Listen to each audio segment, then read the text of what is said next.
Ma mère m'a dit, depuis qu'on est tout petit, hein, elle dit, vous êtes léger. J'ai jamais compris ça, en fait. C'est beaucoup plus tard que j'ai compris ce qu'elle voulait dire, en fait. C'est que, il n'y a pas que moi, je crois que mon frère est un peu pareil. On était pas mal à l'école, on était assez smart et on prenait beaucoup de choses pour acquises, en fait. Et résultat, peut-être qu'on ne travaillait pas aussi dur que l'on devrait travailler. Donc en fait, longtemps, on s'est appuyé sur notre talent pour avancer et réussir. Et en fait, on le prenait un peu pour acquis. Moi, je crois que ma première baffe, je l'ai quand je vais à l'université en Afrique du Sud. Congo Mindset dans nos cœurs pour inspirer et guider nos esprits. Bonjour, mon invité du jour n'est plus à présenter. Je reçois pour vous aujourd'hui l'un des esprits les plus créatifs de la République démocratique du Congo. Il est certainement très humble et ne parle certainement pas de lui dans les mêmes termes que j'emploie. C'est aussi pour moi l'occasion de reconnaître ici que c'est un mentor dans la profession. C'est un aîné, mais aussi quelqu'un qui a donné naissance à plusieurs professionnels dans le monde de la communication. J'ai cité Alain Yave. Bonjour Alain. Bonjour Terence. Exercice difficile, hein. J'ai voulu rendre les choses un peu plus sérieuses, mais je profite de cette occasion pour sincèrement te dire merci, parce que je débarque dans la communication un peu par hasard, parce que à la base je vais faire des études d'informatique. Je choisis cette filière parce que je suis conseillé par un de mes profs. Mais je ne m'attends pas à ce qui va arriver après parce que j'arrive en RDC et Pigma est la première entreprise dans laquelle je travaille. Et ça brise les codes et ça fait de moi tout ce que je suis aujourd'hui. Donc, T'avais ça dans le sang, dit. écoute, faut bien croire. Mais écoute, je vais tout de suite aller dans le vif du sujet. Je pense que tu es vraiment connu pour tes succès en République démocratique du Congo. Tu es une figure emblématique. En RDC, on va se dire Alain Yave va réaliser X, Y, Z, mais moi j'ai plutôt envie de commencer cette interview par le parcours de ce que tu as raté, ceux qui ont été tes échecs, schématiquement depuis ton enfance jusqu'à ce que tu es aujourd'hui. Et j'aimerais qu'en remontant ces échecs, que tu nous donnes les key learnings, les enseignements que tu as appris de tes échecs pour devenir ce que tu es aujourd'hui, parce que je suis convaincu que nous sommes aussi la somme de nos échecs. Non, moi pas, moi j'ai jamais échoué. Alors, Écoute, ma mère m'a dit, depuis qu'on est tout petit, hein, elle dit, vous êtes léger. J'ai jamais compris ça, en fait. C'est beaucoup plus tard que j'ai compris ce qu'elle voulait dire, en fait. C'est que, il n'y a pas que moi, je crois que mon frère est un peu pareil. On était pas mal à l'école, on était assez smart et on prenait beaucoup de choses pour acquises, en fait. Et résultat, peut-être qu'on ne travaillait pas aussi dur que l'on devrait travailler. Donc en fait, longtemps, on s'est appuyé sur notre talent pour avancer et réussir. Et en fait, on le prenait un peu pour acquis. Moi, je crois que ma première baffe, je l'ai quand je vais à l'université en Afrique du Sud. Et que peut-être que là, j'ai un handicap parce que je parle pas anglais et tout. Enfin, je parle anglais.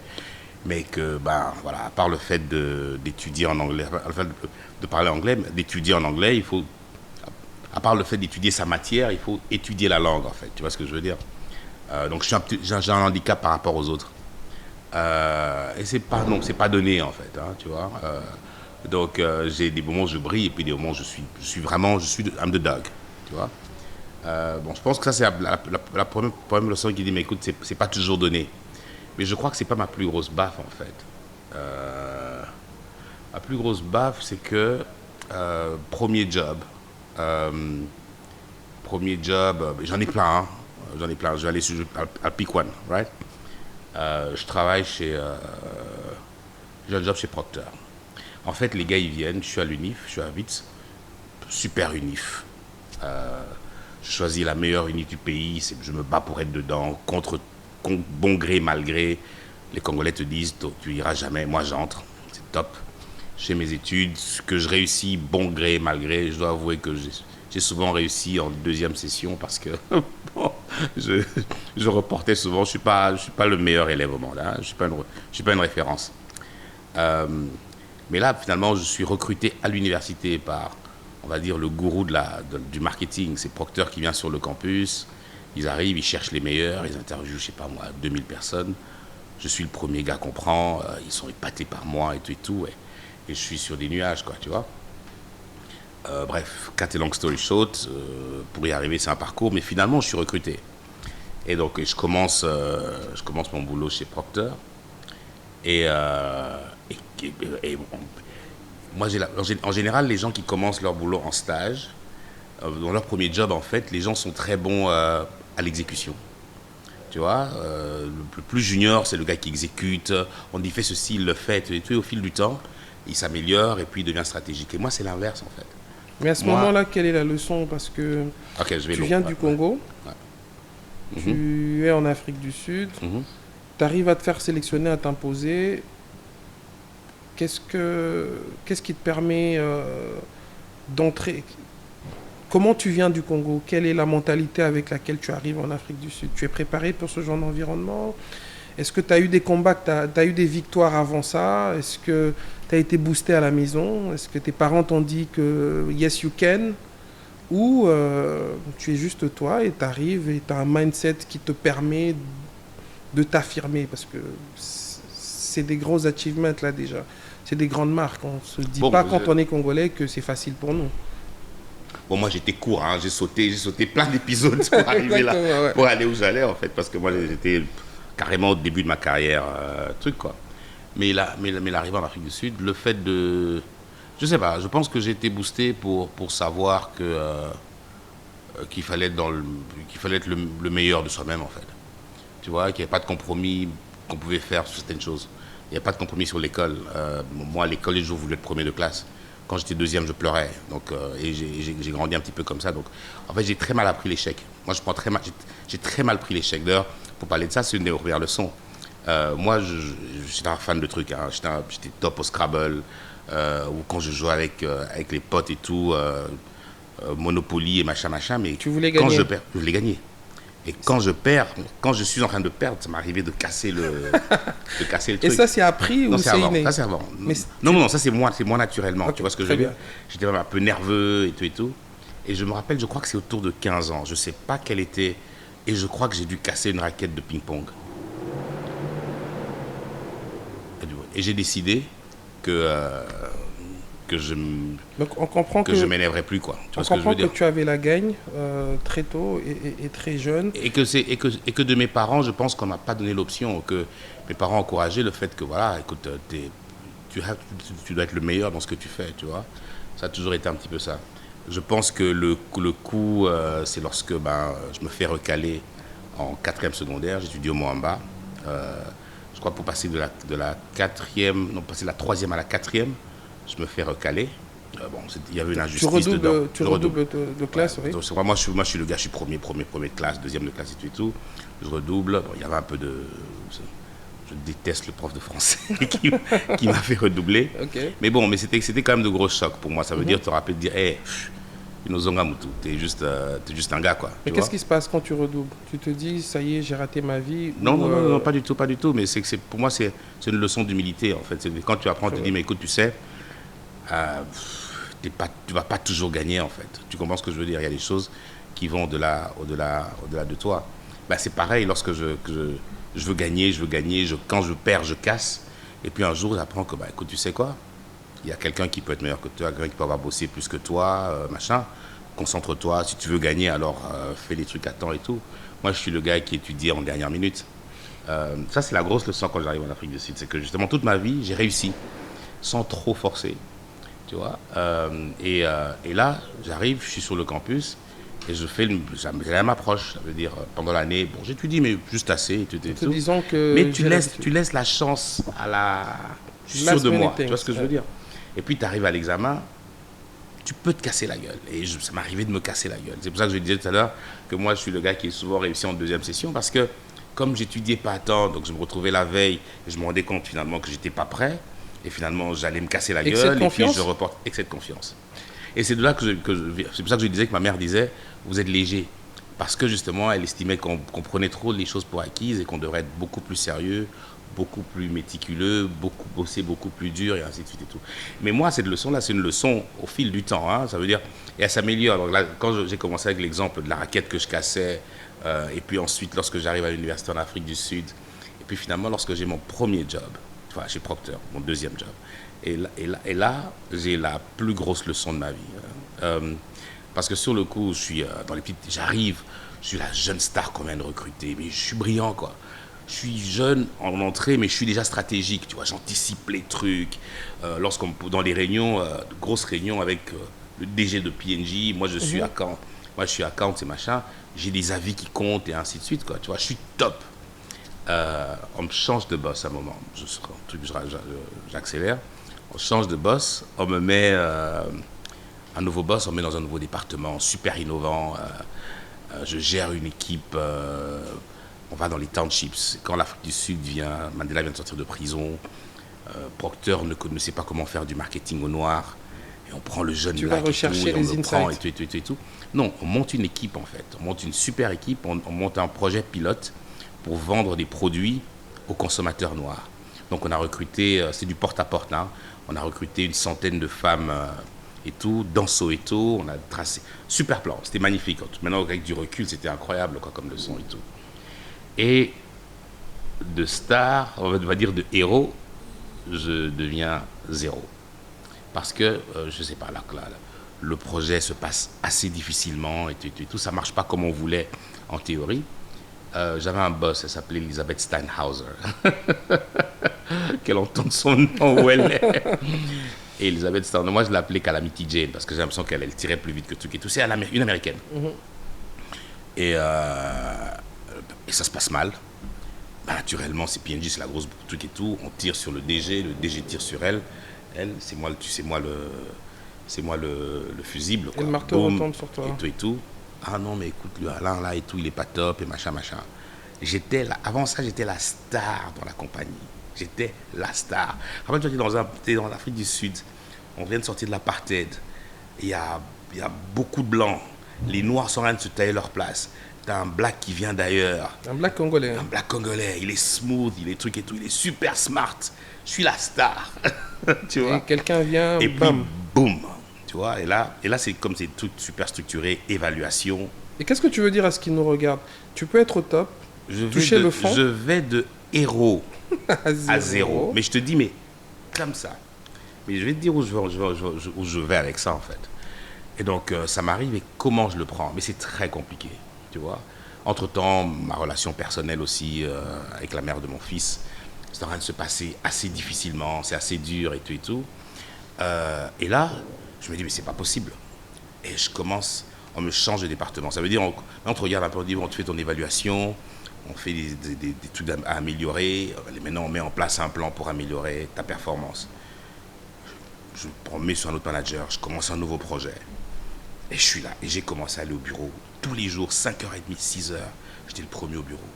Je quittais le bureau à 22h. Je bossais longtemps. Ma performance s'améliorait pas. En fait, je croyais plus en moi-même. J'ai commencé à essayer de poser. En fait, je passais beaucoup d'heures au boulot, mais en fait, j'y arrivais pas. Tu vois? Pourquoi tu décides de bosser beaucoup?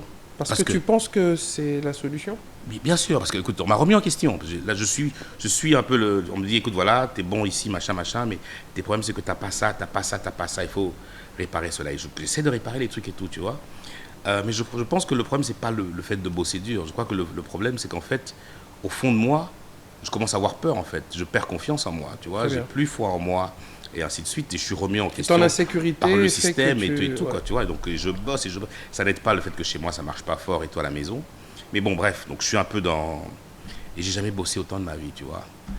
Et puis, et un jour, en fait, je sais pas, je réalise un fait qui me... Je suis long. Hein. Un jour, il y a un gars, et P&G, c'est comment je veux le décrire. Ça a beaucoup inspiré Pigma pour moi, hein, et tout. Créer un environnement de haute école, you know, higher learning, là où les gens sont bons dans ce qu'ils font et tout. Et c'est un peu ça l'esprit. À P&G, les gens autour de la table sont intelligents. Tout le monde qui parle te dit un truc intelligent, quoi, tu vois. Donc quand le DG parle, tu te dis, mais comment il a pensé à ça, tu vois. Et ça te challenge Et personnellement. et c'est top. Non, c'est quand je navigue parfaitement dans cet univers, j'adore ça, tu vois. Et donc, et ça veut dire que le DG, mon boss, il est extrêmement intelligent. Le boss de mon boss, waouh, le boss de mon boss, le DG est top. Et puis, il y a la région, le boss de la région qui vient de temps en temps. Ah, il y a un gars qui est le directeur financier. Il est brillant, il est top. Je crois qu'il était allemand, un truc comme ça. Brillant, beau gars, bien habillé, beaucoup de charisme et machin et tout. Et je sais pas, mais bon, là, moi je regarde les choses d'en bas. Hein. Boum, le gars, son évaluation, ça se passe mal. Et j'ai vu le gars se faire ce qu'on m'a fait. J'ai vu ça à ce gars-là. Le gars, boum, cassé, démite son job, un machin et tout. On le vire pas directement, on le met un peu au garage, il n'a plus son bureau, il commence à venir s'asseoir sur une petite table en attendant de trouver un autre job à côté. Et je me rappelle un de mes collègues noirs qui me dit, mais Alain, Si on if fait they ça. do that, si on fait ça aux blancs là, Qu'en alors faudra-t-il de nous nous là, qu'est-ce qu'on va nous faire? Mais tu sais, je réfléchis et je pense que chez moi il y a eu un déclic. C'est là que dans ma tête, moi je suis rebelle. Et j'ai jamais cru dans les systèmes, j'ai toujours été contre le système et machin. On est deux. Et ce jour-là, je réalise, je dis, mais le problème, c'est pas moi. Le problème, c'est eux. C'est un système, en fait. Tu vois? J'étais tombé dans le système dans lequel j'ai commencé à suivre leur code qui disait, quand tu fais ça, t'es bon, quand tu fais pas ça, t'es pas bon. Je dis, non, pas question. Tu vois? Et ce jour-là, en fait, brusquement, j'ai repris confiance en moi. Et je me suis remis à bosser. Mais je bossais plus pour le système. Mais tu bossais pour toi. Je bossais pour moi-même. Mais est-ce que ton système, j'ai envie de dire familial, t'aide à te reprendre en main dans ces moments-là? Est-ce que tes parents jouent un rôle? Est-ce que... Écoute, difficilement. Je pense que mes parents, quand j'ai quitté On le parle pas Congo- de ces échecs, de ces difficultés, non? On est pudique? Non, chez nous, on est très bien. Ouais. Moi, je crois que c'est... Tu dis à tes parents que ça va pas, Mais non, mais tu attends, dis à mais tes amis... à mes amis... Non, je vais te dire. Laisse-moi te... Sorry. Hein. Mes parents, je leur dis pas. Parce qu'ils sont loin. Rappelle-toi qu'on n'est pas aujourd'hui à l'époque des réseaux sociaux, tu appelles tes parents tous les jours. Très bien. Donc, c'est à l'époque où on appelle papa et maman une fois tous les 3, 4, 5, 6 mois, en fait. Et on dit Et l'essentiel. j'ai fait 10 ans sans revenir. Tu comprends, tu reviens pas. Et je rappelle, enfin, on revenait pas, tu vois.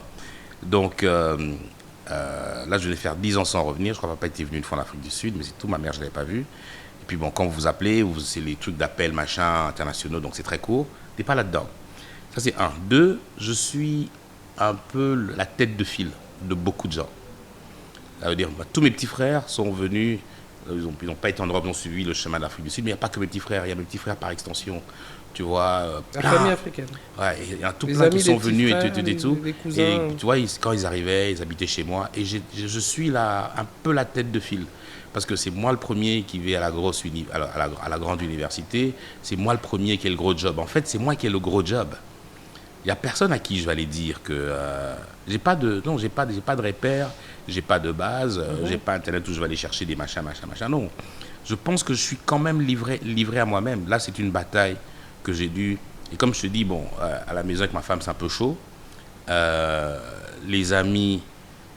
Mais j'entends bien, Alain, mais qu'est-ce qui te prépare à tenir à cette bataille? Parce que J'allais te dire que moi, j'estime que je suis préparé depuis que je suis tout petit. Je pense que j'ai grandi dans un univers où, voilà quoi, mes parents m'ont appuyé, m'ont accompagné. Tu vois, ma mère, elle est pédagogue, tu vois, elle était professeure et machin, elle est pédagogue.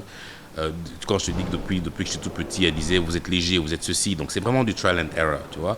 Et puis l'expérience que j'ai vue, hein, j'ai vu mon père dans sa carrière professionnelle. Justement, j'ai vu mon père dans sa carrière professionnelle aller de héros à zéro. Je l'ai vu travailler dans le public et être le boss, gros job, les voitures de compagnie. Donc on croyait que c'était ça. Et puis du jour au lendemain, boum, on lui arrache les voitures. je vous rappelle que je connais Alain. J'aimerais parler de l'épisode de Rigini à... On parle de Rigini C'est clair. à Lemba, c'est ça? On habite à Upen, on est dans une super baraque de Upen, on quitte Upen. Et mon père est représentant de la SNCZ, SNCC aujourd'hui à Kinshasa et tout. C'est un beau job. Il est directeur à la SNCZ, mais il a un poste important parce qu'il représente la SNCZ à Kinshasa, le head office de la SNCZ à Lumbashi. On va à Rigini. On a une grosse maison. Maison de fonction. Maison de fonction. C'est là qu'on a 4, 5, 6 voitures. C'est la belle vie. On est au Moamba, donc on a des petits snobs. Les voitures viennent me chercher, machin. Et puis boum, papa est muté. On le mute à Kindu, qui est le même grade, mais en fait un petit job. On lui retire tous les avantages. Et tu as quel âge? Et nous, on déménage. Je dois avoir 15 ans par là. Et nous, on déménage. C'est grosse leçon, by the way. On déménage et tout. Heureusement, mon oncle avait une maison à la zone de Kinshasa, parce qu'on ne serait pas à Kindu. Il avait une maison à la zone de Kinshasa. Pour nous, on est des petits snobs. Hein. Donc la zone de Kinshasa, c'est la cité, machin. La maison, elle n'est pas top, et tout, en pleine cité. Il y a un bar à gauche, il y a un bar à droite, et tout ça, quoi. Et là, c'est une belle leçon aussi, parce que pour nous, d'ailleurs, la plus grosse leçon, surtout Willy et moi, mon frère et moi, on a à peu près le même âge et tout, c'est quand, finalement, chez nous, à Rigini, c'est là où tous les amis venaient. Mais c'est quand, finalement, là, on va, et puis on a honte de faire venir les amis chez nous, et on change d'école. Willy change d'école, il va à Tucaté de la Victoire, et tout. Et vous passez de l'étape où vous avez honte de là où vous habitez, et finalement, vous acceptez, on l'assume, en fait. Et on prend bien, tu parlais des leçons des parents, c'est bien ça. Tu vois, nos meilleurs amis ont commencé à venir nous voir chez nous dans notre toute petite maison à la zone de Kinshasa.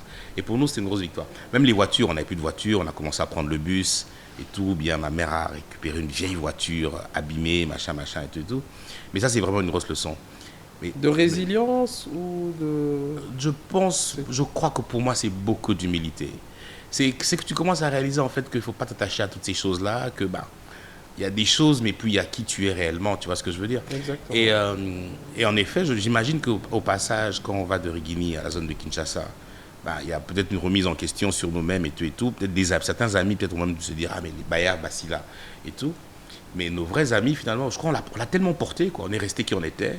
Nos vrais amis ont commencé à venir à la maison. Ils étaient traités de la même manière, et ainsi de suite. Je crois que vous apprenez juste des valeurs de base, de ce qui est important, d'humilité, de qui on est, d'avoir confiance en toi et se connaître. Mais ça nous arrive, mais ça arrive à mon père.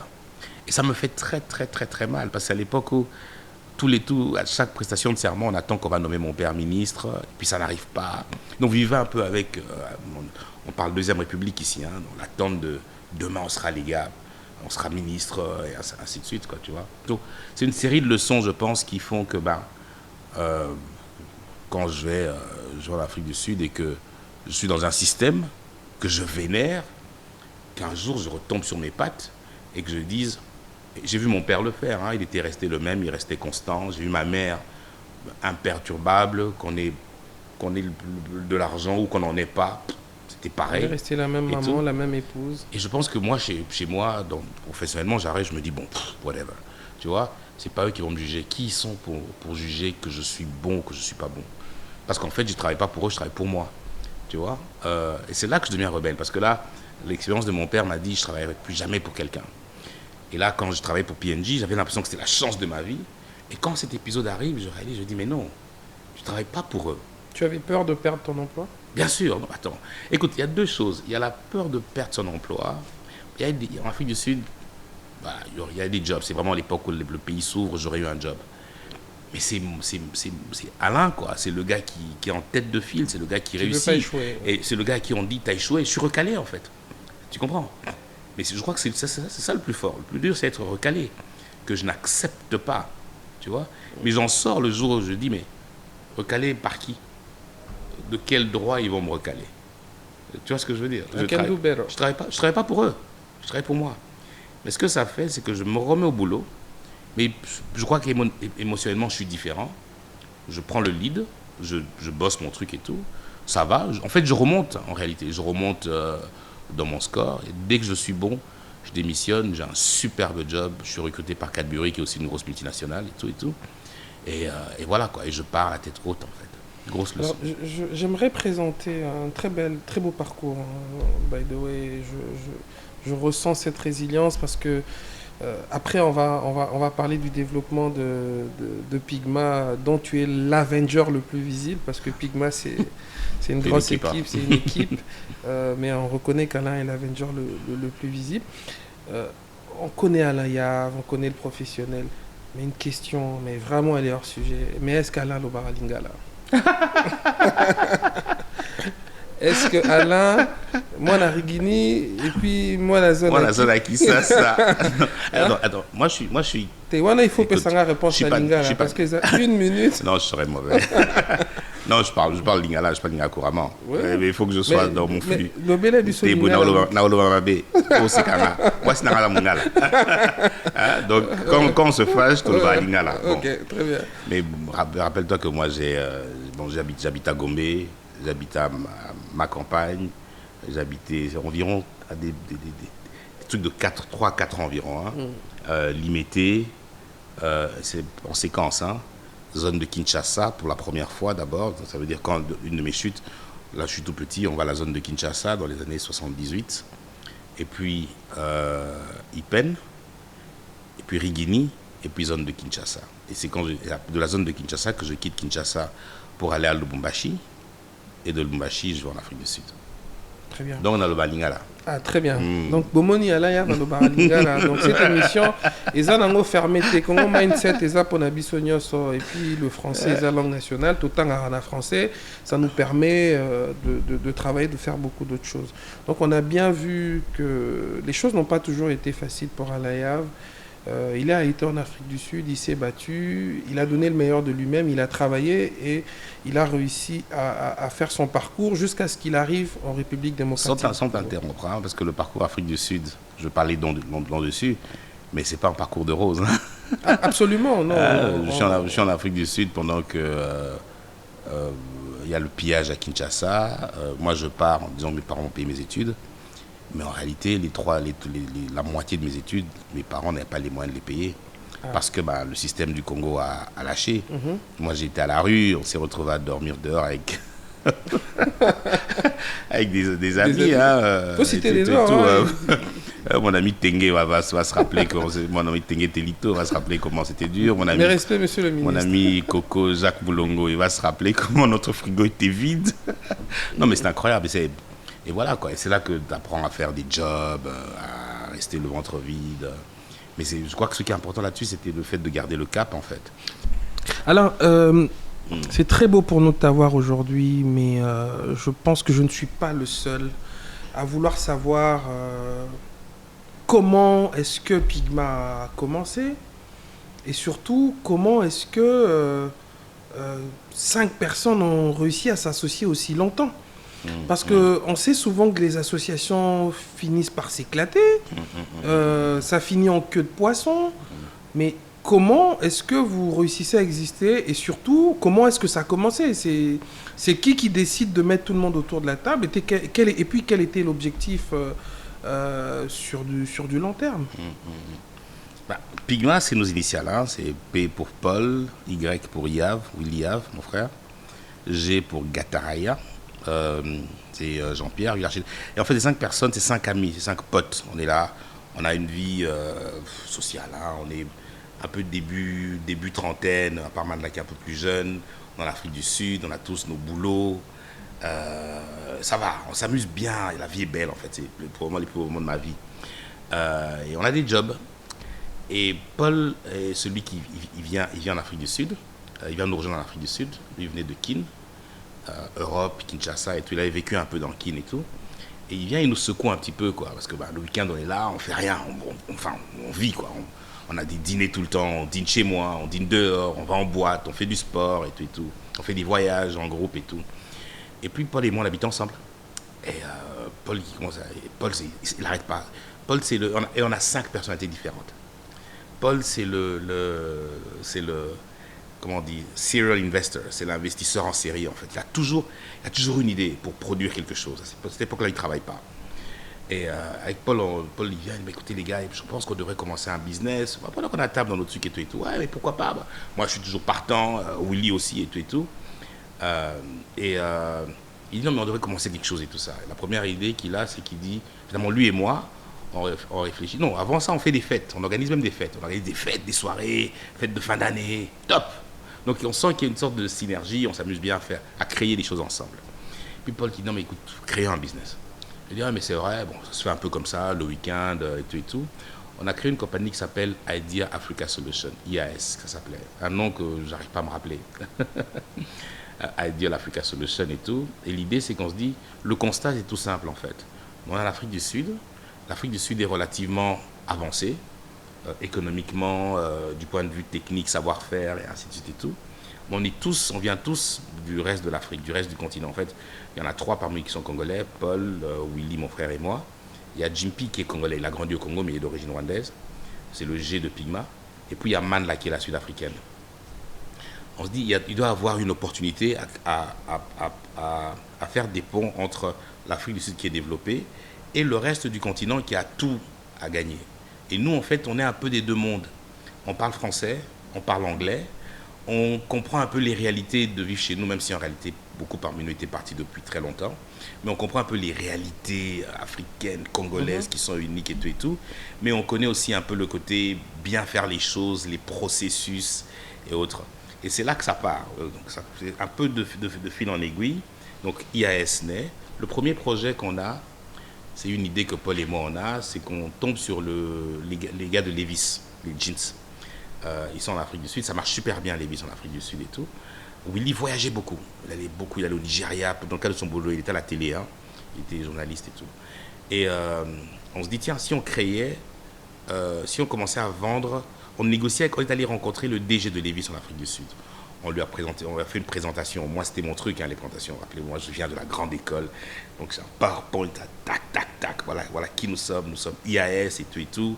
Nous sommes congolais et africains et tout, mais on vit ici. Et on a identifié un marché au Nigeria de leur vendre vos jeans qui sont déclassés. On va revendre vos jeans qui sont déclassés. On va les revendre au Nigeria à bon prix et tout. C'était magnifique comme projet. Le gars était waouh, quoi. Il était bluffé. Bref, c'est une histoire qui n'a jamais abouti. Et puis on a écrit un deuxième projet. Et puis avec Paul, ça ne s'arrêtait pas. On a écrit un troisième projet. Et puis Willy, mon frère, dans le cadre de ses voyages, vient en Afrique. Il vient à Kin, en mission. Et il rencontre les gens Ogilvy. Ogilvy, c'est une grosse agence de com internationale et tout. Et le head office pour l'Afrique était en Afrique du Sud. Il les rencontre ici. Ils avaient un gros client, DSTV. Et les gars d'Ogilvy sont en train de chercher quelqu'un pour le représenter localement. Pour, en tout cas, travailler avec leurs clients localement. Quoi. Où il y a opportunité. Il dit, mais nous, on peut le faire. Ah bon? Ben oui, bien sûr, on peut le faire et tout et tout. Ok, d'accord, mais il s'appuie sur moi parce que moi, je suis un marketeur. Lui, il n'est pas marketeur. Moi, je suis marketeur et tout. Et là, on dit, on monte une agence. Et Paul et Willy sont... Et on a aussi Nokia. Parce qu'à ce moment-là, Paul aussi signe un contrat. Nokia cartonne, hein. Et Nokia cherche à pénétrer le marché congolais. Ils cherchent une agence pour les accompagner localement. Donc Willy et Paul qui sont ici parlent un peu avec les gars et tout. Et on a un appel. Moi, je suis en Afrique du Sud avec les autres. On dit, notre compagnie, là, il faut qu'on l'enregistre. Paul dit, il faut qu'on l'enregistre aujourd'hui, au Congo. Je dis, ah, ok. Comment on l'appelle? On a un brainstorm, on discute en ligne et tout. Et je ne sais pas comment nos initiales sortent. P, Paul, Yav, Willy Yav, Y. G, Gataraya, Jimpy, qui est architecte. M, Manla, elle est plutôt dans le truc législation, les trucs comme ça. Et puis A, Alain. Moi, je suis comme Paul est finance, Willy, il est relationnel, il est média, Jimpy, il est architecte, M, Manla, elle est dans les côtés légal et tout, et moi, je suis dans la créativité. Donc, on signe Pygma, mais alors, comme je suis assez technique, on développe un vrai plan. J'ai encore le plan et tout. La vision de Pygma et tout. Et dans la vision, on écrit que c'est là qu'on a notre slogan qui dit Pygma, c'est débloquer le potentiel africain secteur après secteur. On se dit, on voudrait créer une boîte dans laquelle chacun de nous, et nous sommes dans des métiers différents, chacun de son métier peut se retrouver et peut se réaliser. Ça veut dire se réaliser financièrement, mais se réaliser socialement et vivre bien. On écrit dedans qu'on voudrait, dans tout ça, on voudrait, en plus d'avoir des résultats financiers, avoir un impact réel dans les communautés dans lesquelles nous allons opérer. C'est notre strat, c'est comme ça que ça a été écrit depuis le premier jour. Et ça, c'est la strat de Pygma en tant que Pygma Group. Et comme on dit Pygma Group, et que chacun de nous, et à cette époque-là, moi je suis employé, Manla est employé, Jimpy est employé, Jean-Pierre est employé, Paul et Willy sont indépendants. Donc Paul et Willy sont les premiers qui viennent, qui ouvrent le bureau de Kin, qui était sur Colonel Libéa, et tout, ils ont un petit bureau. L'avantage, c'est je crois qu'on a eu de la chance, parce qu'on a 2 clients déjà pour commencer. On a Nokia d'une part, Deux Et puis, multinationales. Deux même. multinationales. On a Nokia et puis on a DSTV, DSTV. ouais. Mais bon, avec du recul, les budgets n'étaient pas si gros, tu vois. Et mais ça vous donne de la ça donne la crédibilité. crédibilité et de l'assurance. Mais Willy et Paul sont là, ils sont à l'interface des clients. Moi, dans mon boulot à Cadbury, parce que là je travaille à Cadbury et tout, je commence à travailler, il y a eux il a commencé à monter l'agence, il recrute Jean-Pierre, qui est encore ici d'ailleurs, premier employé de Pigma, le financier. Il a commencé à recruter les gens localement et tout, monter le bureau, commencer à avoir des clients. Et le travail a commencé à se faire par moi en Afrique du Sud. Alors moi, je dis, écoutez, une agence, il faut un créa. Et là, j'appelle un autre ami à nous, c'est un Indien, il s'appelle Chris Lucrage. Et lui, il était directeur créa, aussi un très beau parcours. Il travaillait pour le groupe français... Ça va venir. Tant je le suis au bout de la langue. Il travaillait pour un gros groupe français, Libertis, et tout. Et je lui dis, écoute Chris, rejoins-nous. Et Chris avait une petite agence à Jobourg. Donc on a commencé à travailler de chez lui. Eux, ils parlaient aux clients ici. Chris et moi à Johannesburg, on travaillait, on envoyait des propositions à des clients et tout et tout. Bon, c'était un peu comme ça. Willy et Paul, c'est pas leur métier. Paul, il n'a pas le temps pour ça. Willy sait parler, mais bon, s'asseoir, avoir des réunions tous les lundis, c'était pas pour lui et tout. Et finalement, à un moment, je décide de faire le pont et de quitter mon job à Cadbury et de commencer à travailler à temps plein. Mais j'ai pas envie de revenir au Congo. Je suis pas prêt, émotionnellement. J'étais trop confortable en Afrique du Sud. Et puis un jour, finalement, il y avait un gros client, il fallait absolument venir, il y avait un gros pitch. Et finalement, on dit, écoute Alain, prends l'avion. Et là, on est en 2015. Donc Pigma a commencé en 2014, PYGMA. Moi en 2004. Et moi en 2005, janvier 2005, Chris et moi, on prend l'avion. Je reviens à Kin, je ne suis pas venu à Kin depuis 15 ans, quoi, quand j'arrive. Ouais. Et là, on prend l'avion, on atterrit et tout. On va dans les bureaux à Colonel et Béa, il faisait chaud, je me rappelle, il fait chaud, on arrive et tout, il y a coupure de courant. Moi, je suis fatigué. Tu sais, la première coupure de courant quand tu n'as plus l'habitude, là. Exactement, tu as Aujourd'hui, je ne m'étonne pas. Et donc, bref, c'est là que ça va. Ils me mettent là-dedans, mais en fait, Willy et Paul m'ont piégé, parce qu'ils savaient que c'était à moi de le faire. Exactement. Donc, j'arrive, je les laisse un peu gérer, on commence à travailler tout et tout. À un moment, les gars ont carrément lâché le truc et ils m'ont laissé dedans. J'ai fait 6 mois où je dormais pas. J'étais venu pour 2 semaines, je suis resté 6 mois. Et c'est là que c'est parti, quoi. Mais ça, c'est juste en mode histoire, mais en mode valeur. Alors moi, nous, quand on commence, maintenant, je prends la partie agence. Dans la partie agence que moi, je pilote, d'abord, le principe, c'est que je viens avec Chris. Et Chris, ses standards, ses normes sont là. Parce qu'il vient d'une grosse boîte de trucs et tout. Moi, j'ai la grosse tête. P&G, c'est le Harvard du marketing. Donc, j'ai une assurance claire sur ce que je vaux. Et je sais que j'ai un boulot demain dans une grosse boîte à travers le monde si je veux. Donc, quand on arrive, Chris et moi, on dit, si on doit faire les choses ici, on va les faire. On ne va pas bricoler. On dit, moi, vraiment, ma position, c'était comme ça. Je dis, s'il faut bricoler, je préfère laisser, je m'en vais. Donc, c'était ça le principe. Tu vois? Et donc, on est là, on a commencé à parler aux clients. Je me rappelle, je ne vais pas citer le premier client à qui on parle, mais on lui fait une campagne, mais on a adoré l'idée de la campagne. C'est un gros, enfin, ils font des savons et des machins et tout. Et on leur fait la proposition pour la campagne et tout. Ils adorent, c'était trop bien fait. Et puis on dit, bon, budget, on travaille à un budget, et notre budget c'était $100 000. Eux, ils voulaient payer $5 000. On a dit non, ça ne sert à rien. Tu vois? Et bref, c'est là que le truc, nos valeurs commencent à venir. Et par contre, ce qu'on fait, c'est qu'on va pitcher Celtel. Et Celtel à l'époque, qui est RTL aujourd'hui et tout. Et eux, ils sont demandeurs. Donc, ils sont ici, ils travaillent avec des agences internationales, mais ils veulent une agence locale pour les représenter. Il y a beaucoup de gens qui viennent leur dire, on leur dit non. Nous, on vient vous donner le travail comme il doit être fait. Vous serez servi ici, comme vous êtes servi dans tous les pays à travers le monde. Tu vois? Et là, c'était top. Et ils nous ont fait confiance, ils ont donné leur truc. On a signé un gros contrat. Le gros contrat, c'est le tel signé. Et ensuite, il y a Bralima, c'est le deuxième gros client. Là, on va voir les gens de Bralima. Non, je reçois un coup de fil. Là, je suis déjà Kin, je reçois un coup de fil. Il y a mon ex-boss, non, un ami qui m'appelle. Il me dit, écoute Alain, il y a ton ancien patron, lorsque je travaillais chez Grey en Afrique du Sud, une agence de com, qui vient à Kin demain. à Keene et à Brazza, il doit rencontrer les gens de Heineken. Est-ce que tu peux l'aider un peu à découvrir la ville et tout et tout? Moi, je suis épaté parce que ce gars-là, on va dire, c'est comme un stagiaire de Pigma aujourd'hui, comme la relation qu'il aura avec moi. La relation que j'avais avec lui, lui, c'était le chairman. Moi, j'étais stagiaire. Donc, je suis tout excité. Écoute, ça fait 10 ans que je fais un truc et tout. Je vais à l'aéroport le chercher. Il est super content à l'arrivée de voir un visage. Il ne me reconnaissait pas vraiment. J'étais tout, et tout, mais je me représente. Il est tout content. Il s'appelait Yann Shepherd et tout ça. Et on parle un peu de ce qu'on fait. On parle de notre agence. Il est impressionné. Et il dit, mais non, il vient ici pour travailler avec les gars de Bralima. On lui a recommandé des gens à qui travailler. Il a passé l'après-midi avec nous. Il dit, non, c'est avec vous que je vais faire ça. Yo. Le lendemain, on prépare notre dossier. Le lendemain, on va en réunion à Bralima.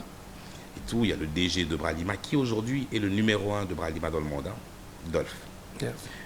À cette époque-là, il est ici et il est directeur commercial. Et tout, on le rencontre, il y a une grosse équipe, il y a les gars qui viennent d'Amsterdam, et puis il y a nous. Mais moi, quand j'ai les gars qui viennent d'Amsterdam, des multinationales, c'est mon monde, c'est mon univers. Ouais, je suis vraiment dans mon territoire. Et tout. En français, en anglais, et ainsi de tout. Et donc, on leur fait le pitch. Les gars, ils sont super intéressés. Alors moi, j'aime bien, c'est là que je disais à mes équipes l'autre jour, c'est là que j'apprends que dans ce métier, il faut savoir jouer. Exactement. Les gars, à un moment, ils se retournent, ils disent, bon, c'est bien tout ça. Mais est-ce que vous me garantissez que si dans 24 heures on signe, vous êtes prêt à livrer le travail comme nous voulons? Je vois le Yann Shepherd. Moi, dans ma tête, je me dis, mais non, pas du tout. Je vois le Yann Shepherd qui se lève et dit, absolument. Je le regarde dans les yeux. Je regarde et je dis, le gars est fou. Je sais le faire aujourd'hui. Ben voilà. Et donc, on signe Bralima. Ben, ça fait 19 ans. Là, je parle de 2005. Ben, avec Bralima, on est encore en relation quoi. C'est pas fini. Pareil avec... on a fait 4 ans avec RTL, Celtel, qu'on a viré. Nous avons viré Celtel. À l'époque, ouais. On les a virés et on a signé Vodacom. Et Vodacom, ça fait 16 ans, quoi. Oui, d'ailleurs, je me souviens à l'époque, c'était parmi les plus gros clients de l'agence. Et j'ai eu la chance de rencontrer un aîné dans le métier qui m'a aussi formé au passage, Albert Mboyo. Ah ouais, top. Avec toute son équipe, Tatiana Madi. À l'époque, j'ai rencontré Godfrey qui était DG à l'époque Partant Truchement. Et au niveau de Bralima, on a eu la chance de travailler avec Laurent Boukassa, Souben Afrifa, top gars. Mais bon, enfin, bref, il n'y a pas de magie, quoi. Exactement. Écoute, pour nous, en fait, je pense qu'on a eu de la chance, pour donner la partie chance, que des gros nous ont fait confiance. Mais en fait, pour enlever la partie chance, on avait du culot. Tu vois, commencer une agence de com, ça ne demandait pas des millions de dollars parce que ça demandait plutôt du cerveau et des... Tu vois ce que je veux dire, c'est plutôt le savoir-faire que construire une usine. C'était quelques machines, du cerveau, du culot. On a eu le courage de dire, écoutez, nous, on ne va pas se prendre la tête, on ne va pas aller chercher 50 pour budget de 500 dollars, 1000 dollars, 500 dollars, 1000 dollars et tout. Et tout, on s'est dit non, nous, on va aller parler à des gens qui croient réellement dans quoi, où est-ce qu'ils veulent mettre leur budget. Ils sont prêts à investir dans la com. Et on leur a vendu ça. Ils ont hésité, hein, parce que je vous épargne, pour que Bralima décide qu'ils vont donner leur budget, parce qu'il y a des gens qui voulaient que le budget soit géré à l'international, qui décident que non, ils prenaient une agence locale, ils aient confiance en une agence locale. Dolph, après ça, il a dit, moi, je choisis l'agence locale pour le faire. Tu vois? Et ça a été pareil avec Celtel, c'était pareil lorsqu'on quitte Celtel et qu'on se met avec Vodacom, c'est pareil. Je rencontre Godfrey que je ne connaissais pas, mais qui a un peu le même background que moi. Donc les multinationales étaient chez Kellogg avant en Afrique du Sud et tout. Et bien là aussi, c'est pareil. C'est le gars qui se dit, voilà un gars. En fait, c'était les rassurer que avec nous, ils étaient en bonne main. Et d'ailleurs, notre message, notre promesse, je dis toujours notre stratégie, c'est comme un triangle en fait. Du travail de première classe, ça veut dire que le premier truc, c'est qu'on dit, on va pas livrer de la merde, on va livrer des trucs top. Exactement. À des clients, à travers des gens de première classe, c'est réaliser que pour que le travail soit bon, il faut que les gars soient bons. Et quand tu disais tout à l'heure, Alain, que j'étais Dieu, que je ne fais pas de compromis. C'était ça le truc. Je dis, on ne va pas livrer de la demi-mesure. On va faire quelque chose qu'on peut passer demain sur TF1, sur truc et tout. Au début, on a commencé à faire nos trucs et tout. Mes gars, ils étaient contents de dire, ah, on est le numéro 1. Moi, je dis, numéro 1 de quoi? Ne te compare pas parce que quelqu'un a fait un peu moyen à côté, tu as fait un peu mieux. On n'est pas arrivé. On est nulle part. est-ce que ce spot-là, tu peux le passer demain sur CNN? Non. Tu vois, je dis, mais ça doit être ça, c'est le truc qui doit te motiver. Le truc où toi-même tu regardes, tu dis, waouh, toi-même tu ne reviens pas que tu l'aies sorti. Et c'était ça le principe des gens, tu vois. Se dire, donc, les clients de première classe, c'est les gens qui sont prêts, non, du travail de première classe. Et là, le mot, c'est les standards remettent en question. Deuxièmement, c'est identifier ces personnes en qui on croit qu'ils sont capables de produire ces standards-là. Et là, bon, en effet, il y avait Chris et moi qui donnons la norme, c'était ça mon métier. Mais aussi localement, ça a été recruté. Hein. Je me rappelle qu'on a recruté des gens comme Chico, Honoré, Eric Nice, plein de gens et tout. On les a recrutés parce que on a vu qu'ils avaient envie et tout. Et puis, et le reste, c'était les former localement. Tu vois, faire venir des gars, former certains qu'on a envoyés en formation, les Mélissa. Ils ont été en Afrique du Sud en formation et tout. Parce que on y croyait, on investissait dans cette partie-là et tout.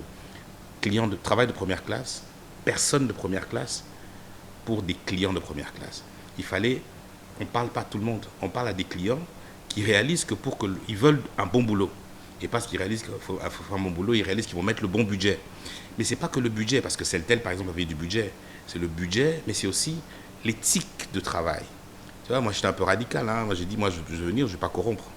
Je me rappelle quand je suis arrivé, mon équipe m'a dit, Alain, vous allez fermer. Tu ne veux pas corrompre au Congo, vous allez fermer. Moi, j'ai dit, je ne vais pas corrompre. Tu vois, et on a réussi à créer des relations avec des clients qui étaient des relations de respect professionnel dans lesquels ils disaient non, ces gars, je veux bosser avec eux parce que c'est les gars qui vont livrer le travail qu'il faut. Tu vois, donc c'est un peu ce triangle-là qui a été ça semble de ceux qui a créé cette réussite, et tout. Mais c'est marrant parce que c'est resté. C'est les mêmes ingrédients qui sont restés aujourd'hui, tu vois. Quand tu dis que j'étais exigeant, ça a toujours été ça. Je me rappelle qu'il y avait une chanson dans les fêtes de Pygma, là, que les gars ils chantaient, parce que je parlais tout le temps de standard. Standard, c'est les normes. Et les équipes, ils chantaient standard, oh, standard, ils se moquaient de moi. Tu comprends? C'est un peu ça. Un autre élément qui était pas mal, c'est le fait de se dire, dans nos standards, parce que, comme on parlait des multinationales, elles avaient le choix entre prendre des agences à l'international, parce que les grosses agences voulaient travailler avec eux, nous et nous. Bon, nous déjà on était affiliés avec Ogilvy, ça nous donnait un nom Pygma local, mais Ogilvy qui était international. Donc lorsque Coca-Cola vient à Kin, on dit vous parlez à Ogilvy, ok? Mais dans le marché local, le nom Ogilvy en fait ne résonnait pas, parce que les gens ne connaissaient pas. Ouais. Donc localement, c'est la marque Pygma qui était connue. Et dans l'autre pitch, on disait vous aurez des standards internationaux, des standards dans la façon de faire, dans le fait de ne pas faire de compromis, dans le fait de ne pas prendre de raccourcis, de faire les choses correctement, mais avec des connaissances locales. Parce qu'on fait du marketing. Tu vas vendre de la bière à un gars à Massina. Il faut que tu comprennes comment il pense, quel est son état d'esprit et tout et tout. Tu vois, et c'est pour ça qu'on était fiers de recruter des jeunes localement et tout, et c'était ça l'ingrédient. Ils ont apporté l'énergie. Il a le savoir-faire local, il comprend localement, mais ses normes sont élevées, internationales et sans faire de compromis. C'est un peu Et pendant 10 ans, j'avais une présentation que j'ai toujours, mon pitch, il tournait autour de ça. Parce qu'il faut casser ce mythe qui veut que on est dans la jeunesse, à Kinshasa et peut-être ailleurs, on se dit qu'il faut forcément aller à l'étranger parce que c'est des Eldorado. Alors qu'aujourd'hui, moi j'ai beaucoup d'exemples, des gens qui n'ont pas fait le mouvement vers l'extérieur, qui ont très bien réussi ici en République démocratique du Congo. Et j'ai aussi l'exemple de ceux qui sont partis, qui n'ont rien fait. J'ai l'exemple aujourd'hui de ceux qui sont allés et qui sont revenus. Donc Alain, tu fais ce parcours avec toutes les leçons que tu apprends, mais tu fais quand même un grand pas qui est celui de revenir à Kinshasa. Et chemin faisant, Pygma existe. Alors, Pygma, c'est énormément de grosses réalisations. Énormément de grosses réalisations. J'aimerais que ça vienne de toi, que tu nous parles des gros succès de Pygma.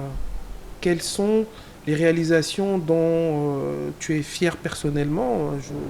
Je n'exclus pas le groupe qu'il y a derrière toi, parce que j'ai compris aussi que c'était un environnement dans lequel vous vous êtes soutenu pour réaliser toutes ces grandes choses. Mais qu'est-ce que Pigma apporte de nouveau dans l'environnement congolais? Parce que tu viens d'un environnement qui te challenge quand même quelque part. Tu es entouré de personnes qui sont excellentes et je ressens cette excellence même personnellement parce que j'ai travaillé pour toi. J'arrive dans une boîte où les limites sont repoussées et les codes sont brisés. Aujourd'hui, Alain, tu es fier de quoi? Bon, là, c'est une question difficile. C'est pour ça que je la pose. C'est difficile parce que je suis très dur avec moi-même, en fait. Je suis très dur avec moi-même et voilà, ce qu'on a. J'ai l'impression que chemin faisant, Pigma, pas à pas, on fait juste ce qu'on a à faire, en fait. Je sais pas si tu vois ce Mais que c'est je veux 20 dire. ans d'histoire. Mais c'est pas à pas. Ça Je veut peux te dire donner qu'en la fait- parole. Hein. On a eu Miss Vodacom, des gros projets. On a eu Prix Bah, Musica, écoute, il y a des des gros choses, il y a projets. des choses que j'ai aimées.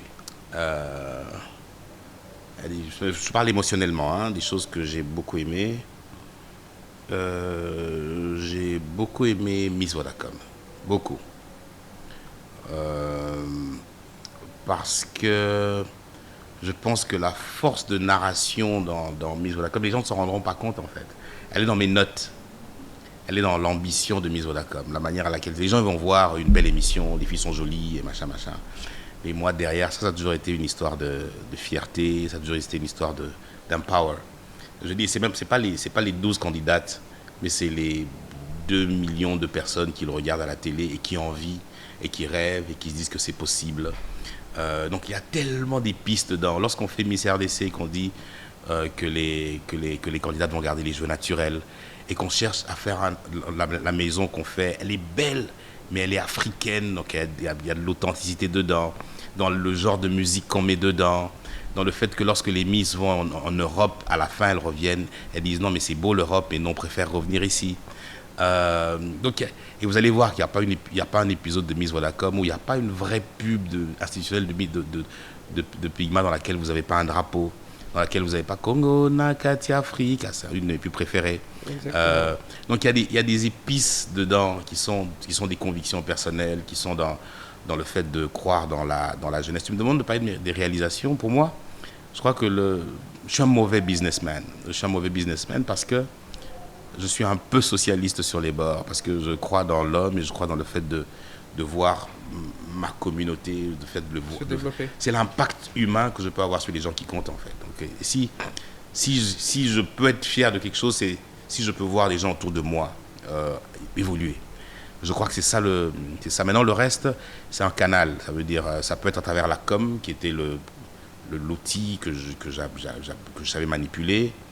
Ça peut être à travers la pub, mais je ne me résume pas beaucoup à la publicité, tu vois. Mais moi, je vais Ouais. t'aider, Alain. J'ai travaillé chez Pigma très tôt quand je suis arrivé, 2012-2013. La com en RDC devient un métier qui fait vivre. Et d'ailleurs, on voit que dans l'écosystème de la communication en RDC, on a beaucoup de Pigma, on a beaucoup d'anciens de Pigma. J'ai vu des jeunes gens travailler simplement à la créa derrière un ordinateur, aujourd'hui des chefs d'entreprise qui voyagent à travers le monde. C'est ça l'ambition. Exactement, mais est-ce qu'aujourd'hui, pour toi, c'était un objectif ou est-ce que quelque part, tu es conscient en te disant que ce sont des personnes que j'ai poussées à se réaliser? Est-ce que tu en es fier ou c'est vraiment quelque chose qui est arrivé par hasard parce que ça allait de soi, parce que tu étais très exigeant? Je suis. À mon époque, on pouvait reprendre un status 10 fois, 15 fois parce qu'il fallait le faire correctement et parce qu'il fallait trouver la solution, parce qu'on était, j'étais à l'eau et qu'on devait développer des réflexes solutions, etc. Est-ce qu'aujourd'hui, tu te dis que ça, c'est quelque chose dont je suis fier à titre personnel ou c'est arrivé parce que c'était naturel que ça arrive? Je crois que chacun sur Terre a une mission. Je disais alors, je suis un mauvais businessman. Je ne pense pas que ma mission, c'est m'enrichir. Je pense que c'est important de réussir financièrement parce qu'il faut être à l'abri du besoin. Je pense que la réussite financière, lorsqu'on veut impacter les gens et les motiver, ça aide parce qu'ils peuvent matérialiser visualiser l'impact de faire les bonnes choses, de bosser dur, d'être sérieux et tralala et tout. Mais je crois que j'aime voir les gens autour de moi évoluer. Une de mes premières réunions quand j'arrive à Kin et tout et qu'on monte l'agence et tout, c'est que je suis un des seuls gars, moi et mes associés qui avons des voitures, même si c'est une voiture pourrie. Et les premières réunions, je dis aux gars, les gars, mon objectif c'est que un jour on regarde par la fenêtre et le parking est plein. Tu vois, et c'est voulu en fait. Tu comprends ce que je veux dire? C'est une image, tu vois, mais le parking est plein, ça veut dire que voilà, on réussit en fait, on progresse, que chacun à son niveau fait des choses qui font bouger les lignes en fait, tu vois. Je pense que c'est un peu ça, c'est le fait de ce que j'attends de moi, c'est ce que j'attends de moi. Peut-être que je ne fais pas de la politique et je ne veux pas avoir une influence politique, mais j'aimerais avoir une influence humaine, tu vois, et que peut-être voilà, pour créer un mouvement, que d'autres personnes vont le faire. Donc oui, est-ce que c'est voulu que les gens évoluent? C'est voulu. 20 ans plus tard. Et c'est voulu que les gens évoluent parce que j'estime que je n'évolue pas si les gens autour de moi n'évoluent pas, en fait. Très bien. 20 ans plus tard, quels sont tes projets futurs? Ouf, moi j'ai l'impression qu'on n'a rien fait. Écoute, je pense que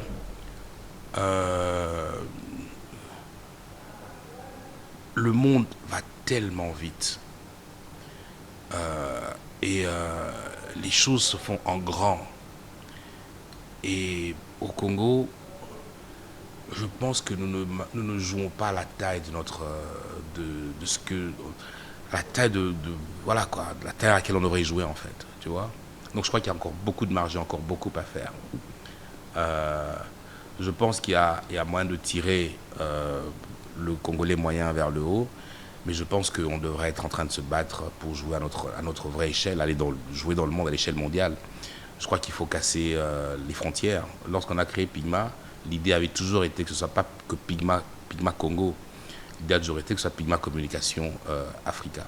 J'ai un business plan écrit, j'ai fait des tentatives d'ouvrir l'agence dans d'autres pays, Nigeria, Côte d'Ivoire, ainsi de suite. Et tout. J'ai même ouvert un bureau en Côte d'Ivoire à un moment et tout. Mais voilà quoi, j'ai fait un peu le tour de l'Afrique, je crois qu'il y a de la place. Il y a de la place pour une bonne compagnie congolaise, mais avec un mindset international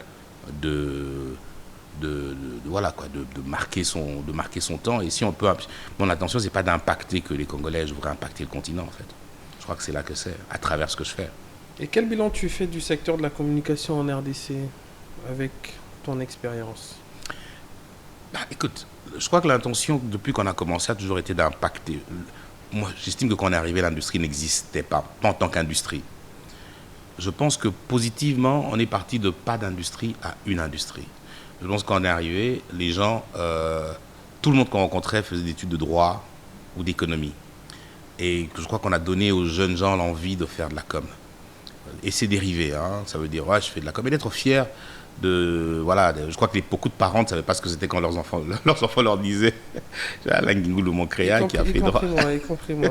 Il va dire, tiens, moi je suis copié. Mon père ne comprenait pas parce qu'il voulait que je fasse informatique. Ben voilà, tu vois. Quand j'ai dit que je faisais communication, c'était... C'est un peu léger. Ok, voilà. Pas un vrai métier, tu vois. Mais je pense que 20 ans plus tard, c'est un métier. On l'a vu, qu'on voit des gens vivre de ça, créer des entreprises, employer des gens, et ainsi de suite. Donc ça, je crois que c'est la bonne chose, en fait. Donc je pense qu'il y a une industrie qui est née, il y a un savoir-faire qui est arrivé. Lorsqu'on est arrivé, en fait, il n'y avait pas beaucoup de savoir-faire, il n'y a pas beaucoup de skills localement. Alors nous, ça a été le truc, quoi. C'était vraiment former, faire venir des expats, voilà, et tout. Mais au fil du temps, eh ben, les compétences sont nées, j'ai vu des gens s'améliorer, voilà, et puis devenir grands, quoi, tu vois. Donc à mon avis, on a un savoir-faire qui est sans complexe au niveau continental, et j'ai comparé. Tu vois, le problème, c'est que je pense quand même que nous sommes dans une industrie qui ne grandit pas financièrement. Et je crois que c'est le gros défi, en fait. C'est le gros défi à tous les niveaux. C'est comment arriver à ce que ça rapporte vraiment beaucoup d'argent. Tu vois, que beaucoup d'argent soit investi et que beaucoup d'argent soit produit. Parce que la com est supposée être un outil de production. Tu comprends ce que je veux dire? C'est un input pour que ça rapporte quelque chose. Et je crois que c'est arrivé à cette échelle-là qu'on arrive à réellement bâtir une grosse industrie de com. Moi, récemment, j'ai fait avec mon équipe, on a étudié un petit peu le marché, regardé où est. Et je regarde les budgets ne grandissent pas nécessairement. Il y a le digital qui est venu changer le game.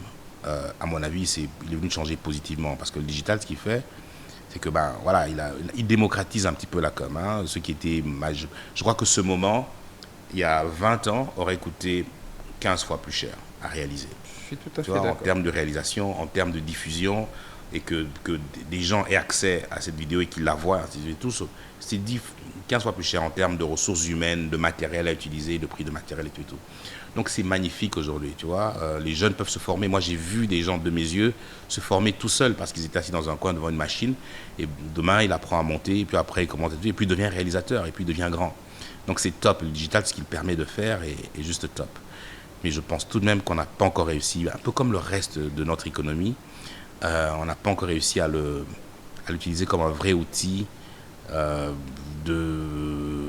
vrai catalyseur de l'économie financière, de richesse en fait.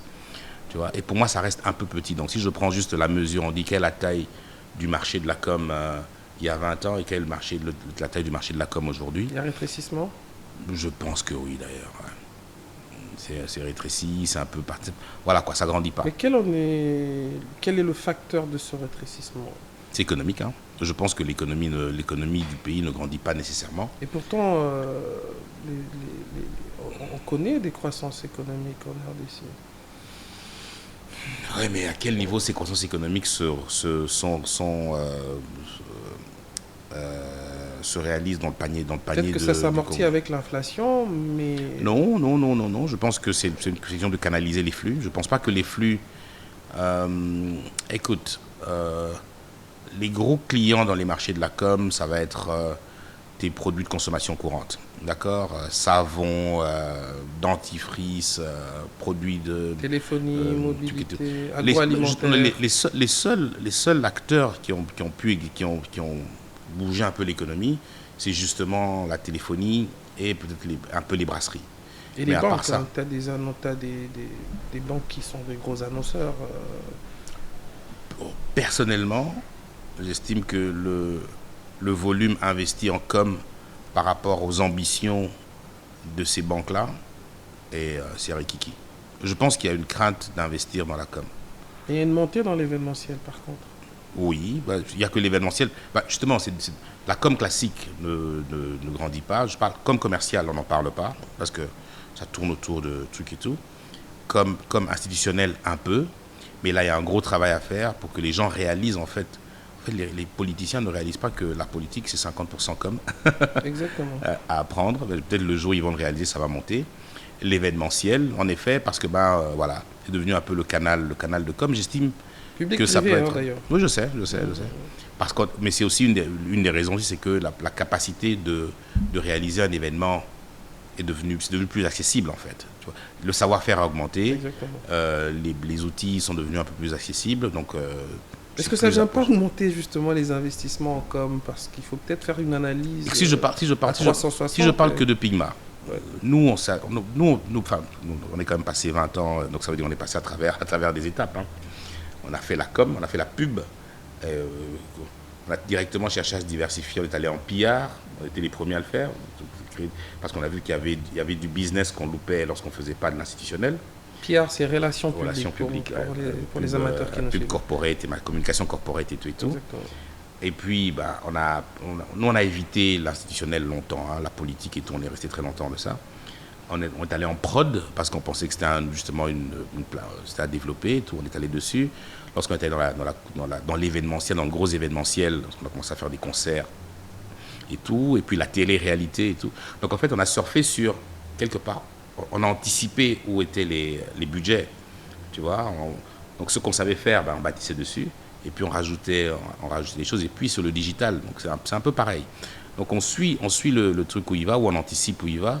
Aujourd'hui, en événementiel, c'est marrant parce qu'il y a 5 ans, les gens n'auraient jamais pensé Pigma à événement corporate. Le jour où on a réalisé que les budgets commençaient à aller en events institutionnels, on a dit, mais ça, on sait faire. Exactement. Donc on a juste appuyé un bouton entre un peu de créa, un peu de trucs et tout, et puis on l'a fait, quoi, tu vois. Mais c'est pas plus. Donc nous, on s'est adapté, on est allé où était le budget. Mais est-ce que le budget a grossi? Je pense pas. Et qu'est-ce que tu penses du coup de cette adéquation qui dit que les intelligences artificielles vont modifier le métier de la communication? Modifier. Absolument. Comme le digital a modifié. Ça va modifier, mais complètement. On est prêt? Ça va révolutionner. On est prêt en RDC? Est-ce que nous, on anticipe? Nous, on subit. Ah, Mais écoute, on m'a posé une question. J'étais sur un forum aux États-Unis, à Harvard. Et la question qu'il pose, c'est que vous pensez de l'intelligence artificielle et comment elle va affecter? Parce que là-bas, c'est vraiment le gros sujet. Hein. Les gens ont peur pour leur job et ainsi de suite et tout. Ma réponse, c'était, mais qu'est-ce que quelqu'un qui n'a pas de job a à perdre? En fait, il a que à gagner. Ok. Nous, et c'est marrant parce que enfin, nous, la semaine dernière, on a fait une session. Il y a un film qui vient de sortir avec Bill Gates là, qui parle du futur, de Next Thing. Exactement, Tu vois. sur Netflix. Et le premier épisode, il parle d'intelligence artificielle. Donc, on l'a projeté sur le grand écran avec l'équipe parce que nous, on est là. Hein, donc, voilà, et on l'utilise. Hein, on rédige plus vite, on fait des visuels plus vite, on fait tout un peu plus vite. Mais ce que ça fait, à mon avis, c'est que ça libère le temps pour faire autre chose, en fait. Tu comprends? C'est vrai qu'il y a j'étais super fâché avec un de mes collaborateurs je lui demande de m'écrire un courrier et puis ça lui prend 24 heures. J'étais furieux parce que je lui dis je peux le rédiger sans faute d'orthographe en 20 minutes. Tu vois? 5 minutes, tu es gentil. Ouais. Oui, bon, après, tu l'adaptes un petit Exactement. peu et tout, quoi, tu vois. J'étais super fâché sur lui. Et ça veut dire qu'il perdrait son job? Probablement non. Mais je n'aurais plus besoin de lui pour rédiger des lettres. Tu vois ce que je veux dire? J'aurais besoin de lui. Il aurait du temps pour faire autre chose et produire autre chose.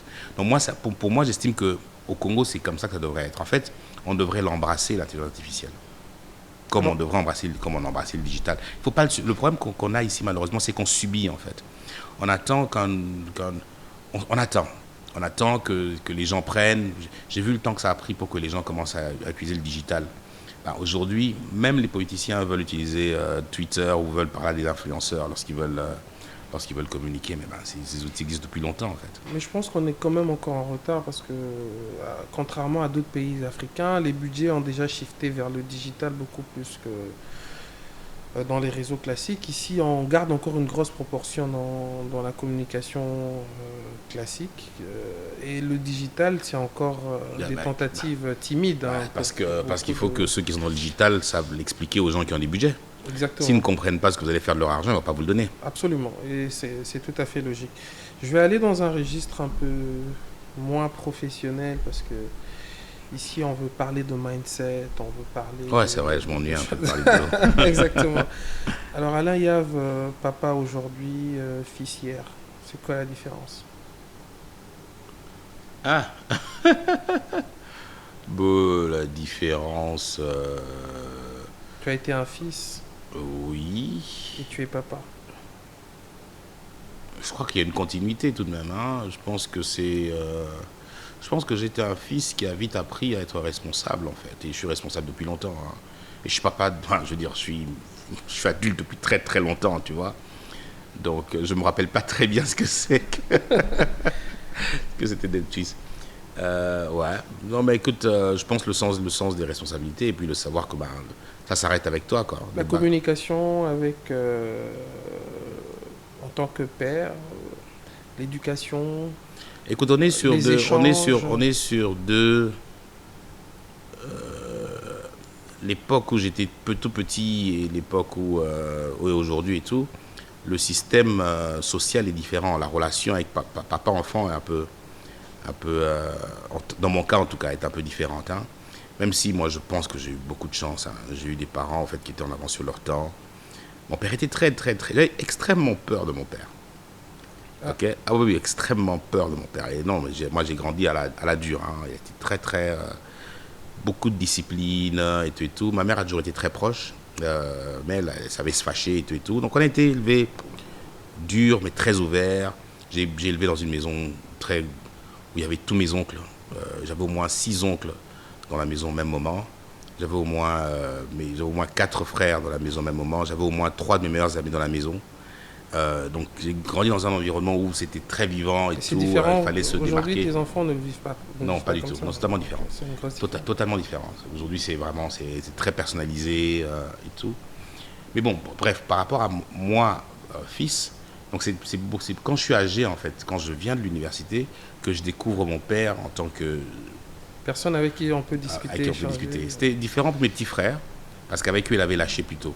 Moi, j'étais le premier, j'étais l'échantillon, j'étais le cobaye et tout. Avec moi, il a pas voulu faire d'erreur, tu vois. Il a eu raison. Mais bref, après, j'ai eu une relation. J'ai perdu mon père il y a 2 ans. Mais, un gars, quoi. Et quand je vois mon père, je vois mon petit frère, c'est pareil. Il est social. Je crois que ses valeurs sont en moi, mais de façon naturelle, quoi. Voilà, quoi. Tu donnes la même chose Absolument, aujourd'hui. absolument. Et c'est les fondamentaux. Et les Très dur, fondamentaux très ne sévère changent pas. aussi. Je pense comme que ça a été ton je cas. suis pas... Non, j'ai jamais été très dur. Non, moi, je pense que j'éduque comme je coach. Ça veut dire je suis exigeant, j'essaie de tirer le meilleur des trucs et tout. Je veux que chaque expérience soit une leçon et j'en tire un petit peu les moralités. J'aime te laisser te brûler un petit peu parce que je veux que tu apprennes de tes expériences. J'aime pas trop couver les enfants, tu vois. Donc voilà, tu veux sauter, ben sautons et tout. Et je suis dedans, je joue avec eux, je vais me coucher avec eux. Je vais le laisser se faire un peu mal, je fais attention, mais je veux qu'il apprenne de lui-même. C'est Voilà, un quoi. conseil que tu donnes à ceux qui nous regardent, qui ont des enfants aujourd'hui, qui finalement sont un peu confus parce qu'on n'apprend pas toujours à être bon parent. Enfin, je veux dire, il n'y a pas de secret. Ton modèle aujourd'hui, est-ce que c'est un conseil que tu donnes aux autres ou tu leur dis faites comme vous pouvez? Parce que Bon, moi, finalement, je pense que la famille est la cellule de base de toute la Bon, de toutes aujourd'hui, les sociétés. il y a un gros paramètre qui intervient. Hein. Je ne vais pas m'étaler dessus, mais c'est les réseaux sociaux et tout le reste. Hein. Aujourd'hui, il faut faire attention. Hein. Si vous ne faites pas attention, ben 50% de l'éducation est faite par les réseaux sociaux. Il y a d'autres éléments d'influence qui forgent votre enfant. Donc aujourd'hui, plus qu'hier, je pense qu'il faut être très proche, en fait. Il n'y a rien qui remplace les 10 minutes avec son fils, hein. Il n'y a rien qui les remplace, hein.